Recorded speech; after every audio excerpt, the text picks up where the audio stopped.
Capítulo 619, Deusas Supremas. Autor, Caleb Piccoli Camargo. Após algumas dezenas de minutos, regados de comoção, o grupo finalmente se acalmou e foram analisar os itens deixados pela morte do Finn. A Dungeon não decepcionou e deixou itens com o tamanho do desafio enfrentado por Li Shang. Haviam 5 itens especiais. Todas eram armas supremas. Contudo, este tipo de arma tinha uma nova divisão. Não existiam mais refinamentos comuns e armas supremas também não continham feras mágicas em seus interiores por um motivo bem simples: o nível de um ser para ser colocado dentro de uma arma dessas era raro demais. Além disso, era muito difícil um outro ser domar alguém de igual poder. Sendo assim, a melhor opção era tornar a arma a mais afiada e resistente possível. As armas supremas eram divididas em 12 refinamentos da Vinous. Li Shang e as meninas usavam armas de 1 ou 2 refinamentos da Vinous, mas os itens que foram deixados pelo Finn eram armas de 10 refinamentos da Vinous, de tal forma que somente alguém no ápice do Deus Celestial seria capaz de fazer pleno uso de seus poderes. Li Shang pegou a katana, com 2 metros e de cor dourada, seu cabo era branco e nele haviam dizars com línguas antigas.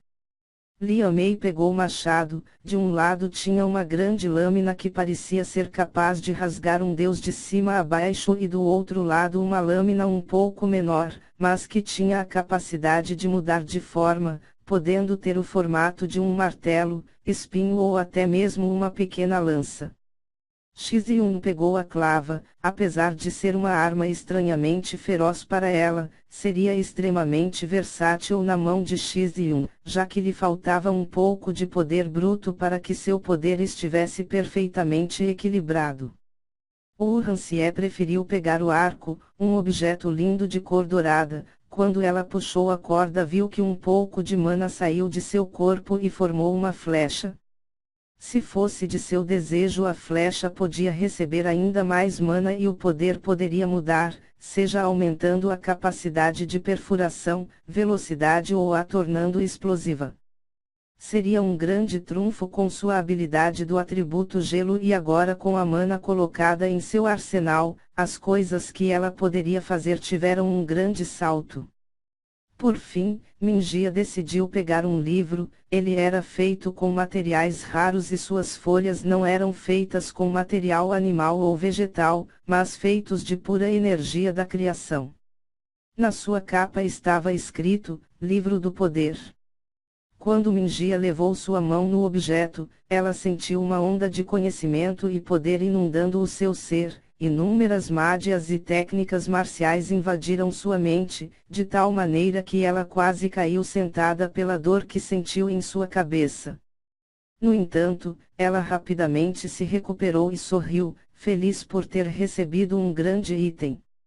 Os demais itens foram deixados para as heranças, crianças e família escolherem, já que entre eles haviam vários itens saprimos de 2 ou 3 refinamentos da Vinous.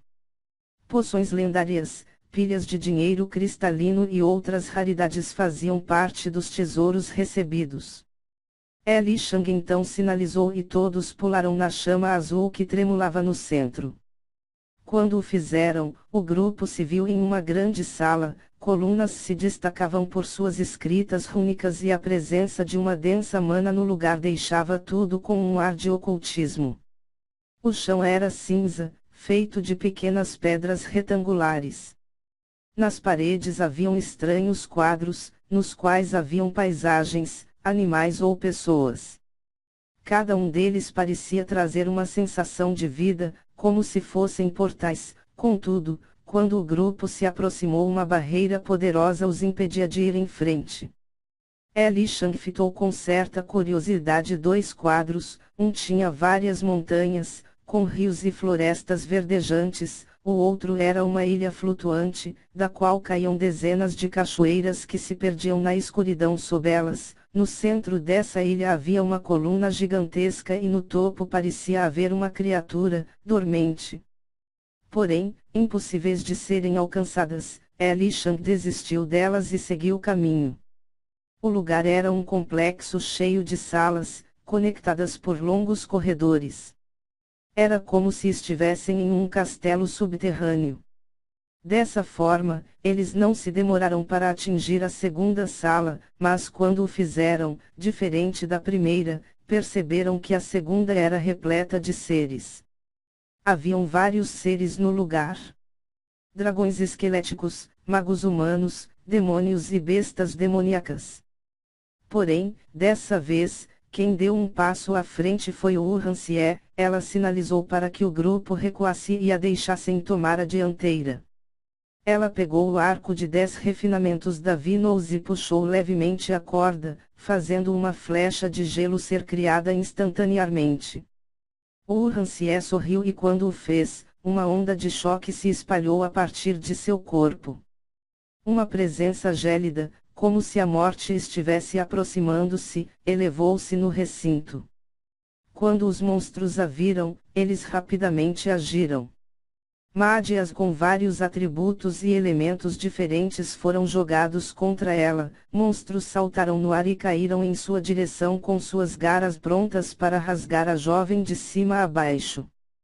Porém, em um instante de tempo tão ínfimo, de tal forma que os elétrons ainda não haviam dado uma volta em seus núcleos, o Urhancie entrou em seu novo modo desperto, do caminho da verdadeira magia do Deio marcial. Asas feitas de gelo apareceram em suas costas, um aro divino estava sob sua cabeça e no centro deste aro estava a centelha do gelo divino. Um aro, feito de energia dourada, jazia flutuando nas costas dela, ele tinha 2 metros de raio. Esse aro dourado parecia ter os mistérios da criação gravados sobre ele, como se ele tivesse sido usado pela Criadora na criação da lógica do movimento, desde as partículas subatômicas até as estrelas e reinos dimensionais.